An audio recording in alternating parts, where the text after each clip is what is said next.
Hey, I've got a lovely typewriter for you today. This is a 1938 Corona Sterling. This is before Smith and Corona, and I have it in maroon. Maroon is a very popular color in this particular body style.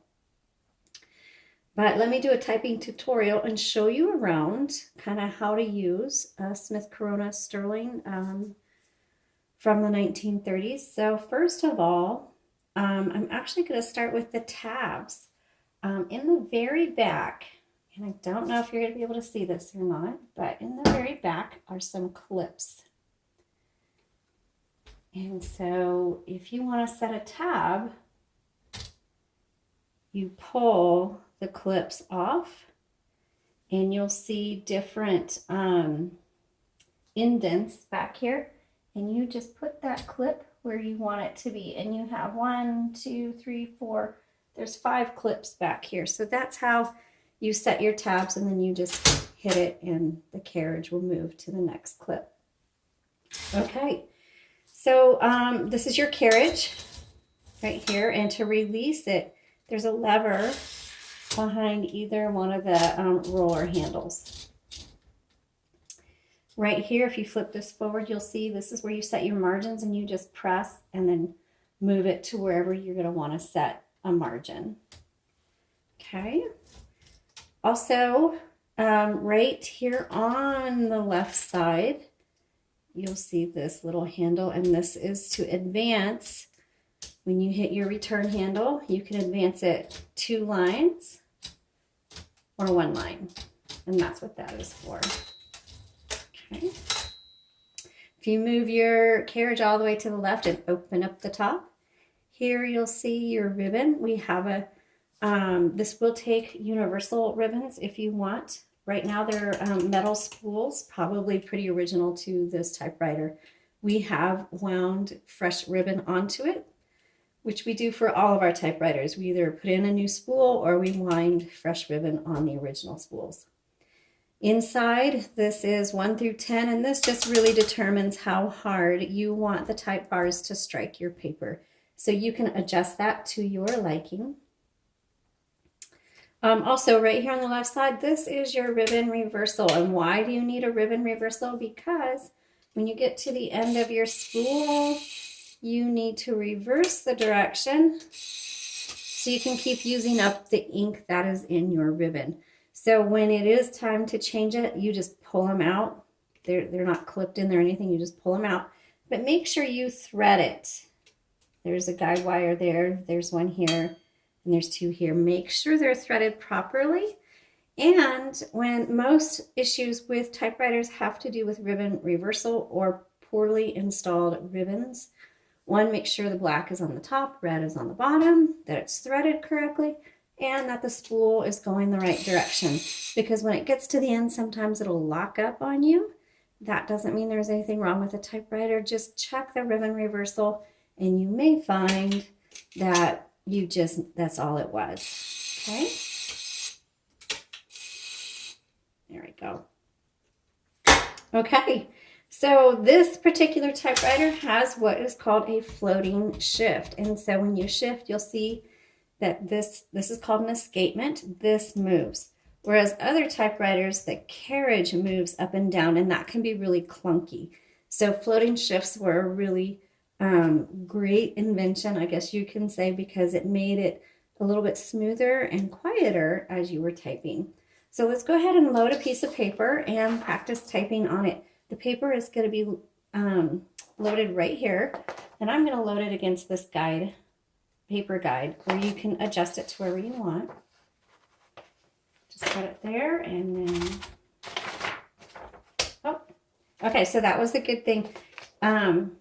Make sure right here on the right side, this is your paper release. So it was open, which meant I could really push it way down in there. It's not going to be tight against the roller, but when you're threading it, you want it to be closed.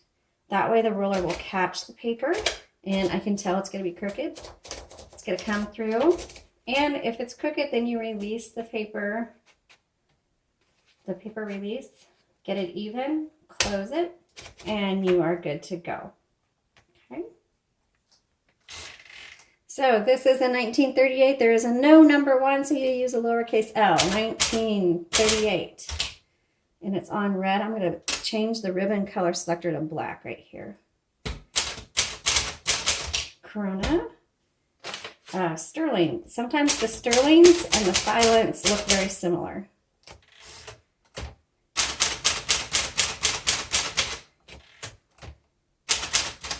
Oops.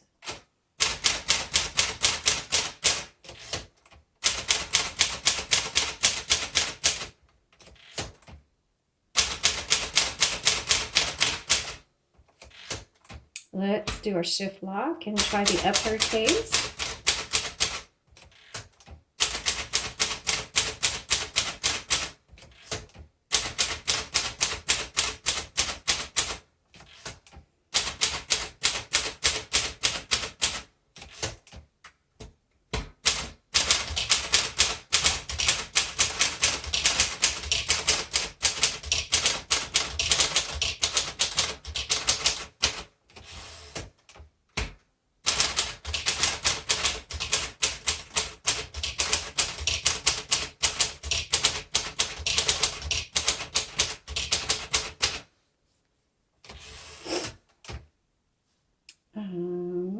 Oh, hold on. It looks like, so my ribbon's really tight, and I noticed that it's really faint up here. I suspect that I have the ribbon going the wrong direction. So let me just, yep, it's locked up. So in this case, it didn't lock up the keys, but the ribbon is super tight and the font, it's not looking right.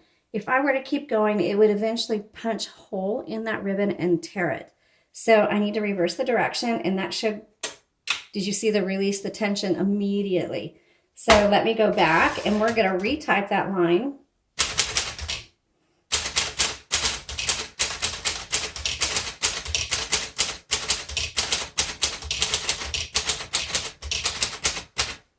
Okay, so you should be able to see a big difference in how it typed. And so those are the things you're going to have to watch for and pay attention to. And be really aware of the state of, of what your ribbon is. Because sometimes we can get going and not pay any attention. But if it does tear or you do get a hole, you can just cut the ribbon and rethread it. And that's, you'll see on the spool how to rethread that. Maybe I'll do a video for you on that. Let's try the red.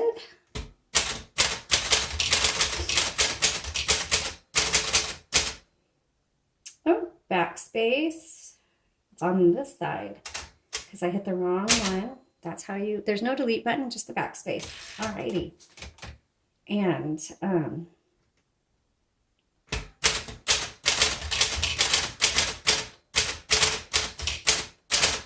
this actually works really well. I like it. I like it a lot, especially for a 1938. It's just a beautiful machine. So if you're trying to decide what kind of typewriters you want, if this is your first typewriter, I mean, I think the older ones are fine if you're pretty, and if typewriters are pretty intuitive for you. What we have found with those of you who have never touched a typewriter before and you get an older one, or where you have to think differently, they get a little frustrated at first. And so I recommend maybe an electric, something from the 60s or 70s to just get you into the world of typewriters. But for those of you who are either grew up with typewriters or a little bit more familiar with typewriters, this is an amazing machine, and it works well enough that you can use it for every day. I highly recommend it for writers because it's portable. It has a great feel for typing. And the Coronas have just been shown to me personally to be a really good typewriter to have for writing. There's something about it. It has the feel and the look that I really love for sitting down and looking for inspiration and being creative, and it's distraction free. Really do like that, and you don't have to worry about plugging it in or anything like that. All right, thank you so much for watching. Let me know what your favorite typewriter is to type on. And as always, please subscribe and have a great day.